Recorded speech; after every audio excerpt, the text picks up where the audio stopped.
ಏನಪ್ಪ ಅಂತಂದ್ರೆ ಕೋಟಿ ಸಾಲದ ಮೊತ್ತ ಕೊಟ್ಟಾರ. ಸಣ್ಣ ಮೊತ್ತ ಅಲ್ಲ ಅದು ತೊಗೊಂಡವ್ರು ಎದಕ್ಕೆ ಸಾಲ ತೊಗೊಳ್ತಾರೆ ಪಾಪ ಇವರು ದೊಡ್ಡ ಶ್ರೀಮಂತನ ತೊಗೊಳೋದಿಲ್ಲ ಫೈನಾನ್ಸ್ ಸಾಲ. ಯಾಕಂದ್ರೆ ಬಡ್ಡಿ ರೇಟ್ ಹೈ ಇರ್ತದೆ, ಅವ್ರು ಏನು ಹೇಳೋದು ಇಲ್ಲ, ರೆಕಾರ್ಡ್ಸ್ ಸಿಗೋದಿಲ್ಲ, ಅವ್ರು ಹೇಳಿದ ಬಡ್ಡಿ ಮತ್ತೇನಿಲ್ಲ. ಹೀಗಾಗಿ ಅಲ್ಲಿ ತೊಗೊಳೋರು ಯಾರಪ್ಪ ಅಂದ್ರೆ ಅತ್ಯಂತ ಬಡ ಕುಟುಂಬಗಳು ಮತ್ತು ಮಧ್ಯಮ ವರ್ಗದವರು. ಮತ್ತು ಈ ರಾಷ್ಟ್ರೀಕೃತ ಬ್ಯಾಂಕ್ ಅಂದ್ರೆ ಏನು ರೀ? ಬೇಕಾದ್ರೆ ನೀವು ಪರೀಕ್ಷೆ ಮಾಡ್ತೀವಿ ಇವತ್ತು ಹೋದರೆ ನಿಮಗೆ ಇವತ್ತು ಸಾಲ ಸಿಕ್ಕರೆ ಹೆದರ್ಕಿರ್ತೀನಿ ನಾನು.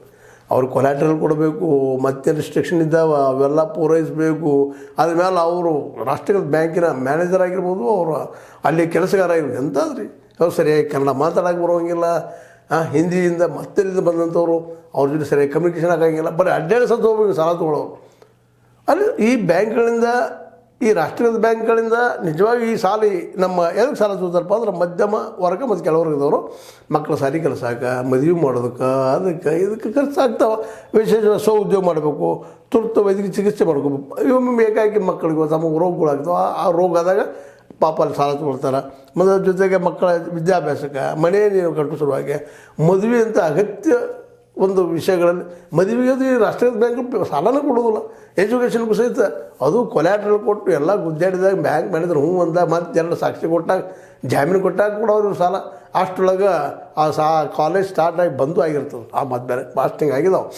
ಅವ್ರು ಹೋದ್ಮೇಲೆ ಎಷ್ಟೋ ದಿನಗಳ ಮೇಲೆ ಸಾಲಗಳು ಸ್ಯಾಂಕ್ಷನ್ ಆಗಿದ್ದವು ಅಂದಾಗ ಅಲ್ಲಿ ಹೋಗೋದು ಪಾಪ ಬ್ಯಾಂಕ್ ರಾಷ್ಟ್ರೀಕೃತ ಬ್ಯಾಂಕ್ ಸಾಲ ಕೇಳಕ್ಕೆ ಹೋಗಾಗ ಬಂದು ಇನ್ನೊಂದು ಮಾಡ್ತಾರೆ. ಮತ್ತು ಅವ್ರಿಗೆ ಕೊಡೋದೂ ಇಲ್ಲ. ಭಾಳಷ್ಟು ಟೈಮ್ ನೋಡ್ತಾ ಇದ್ವಿ ನಾವು. ಆ ನೋವನ್ನು ನೋಡಿದ್ವಿ, ಅನುಭವಿಸೋದು ನಾವು ಅನುಭವಿಸಿದ್ವಿ ಅದನ್ನು. ಅಂದರೆ ಇಂಥ ಒಂದು ಬ್ಯಾಂಕ್ಗಳಿಗೆ ನಾವು ಬೆನ್ನು ಹತ್ತುವಂಥ ಅನಿವಾರ್ಯತೆಗಳು ಬಂದು ಹಚ್ಚಿಬಿಡ್ತಾವೆ. ಹೀಗಾಗಿ ಇವ್ರು ಮೈಕ್ರೋ ಫೈನಾನ್ಸ್ ಅವ್ರಿಗೆ ಅವರು ಇದು ಅವಕಾಶ ಒಳಗೆ ಸಿಕ್ಕ ಮತ್ತು ಏನಿದ್ರು RBI ಗಳಿಂದ ಪರ್ಮಿಷನ್ ತಗೊಂಡಿರ್ತಾರೆ. ಏನು ಮಾಡಿದ್ರು RBI ಮಾಡಬೇಕು. RBI ಮಾಡ್ಬೇಕಾದ್ರೆ ಇಂಗ್ಲೀಷ್ ಅವ್ರು ಹಿಂದಿ ಅದ್ರಲ್ಲಿ ವ್ಯವಹಾರ ಮಾಡಬೇಕು. ಎಷ್ಟು ಜನ ಈ ಪಾಪ ಬಡ ಮತ್ತು ಮಧ್ಯಮ ವರ್ಗದವ್ರು ಎಲ್ಲ ವ್ಯವಹಾರ ಮಾಡೋಕ್ಕೆ ಸಾಧ್ಯ ಇದೆ ರೀ. ಪಾಪ ಸರಿಯಾಗಿ ಬರೆಯೋಕ್ಕೂ ಬರ್ತಾರೆ, ಸೇವ್ ಮಾಡೋದು ಕಲ್ತಿರ್ತಾರೆ ನೋಡಿರಿ. ಸೇವ್ ಮಾಡೋಕ್ಕೆ ಬರ್ತಾರಪ್ಪ ಅವರ ನಮ್ಮಲ್ಲಿ 70-80% ಅದಾರ ಅಂತೇಳಿ ಇವರು ನಾವು ಸಾಕ್ಷರರಾಗಿದ್ದಾರೆ ಅಂತ ದೊಡ್ಡ ಬೊಂಬಳ ಹೊಡಿತಿರ್ತಾರೆ ರಾಜಕಾರಣಿಗಳು.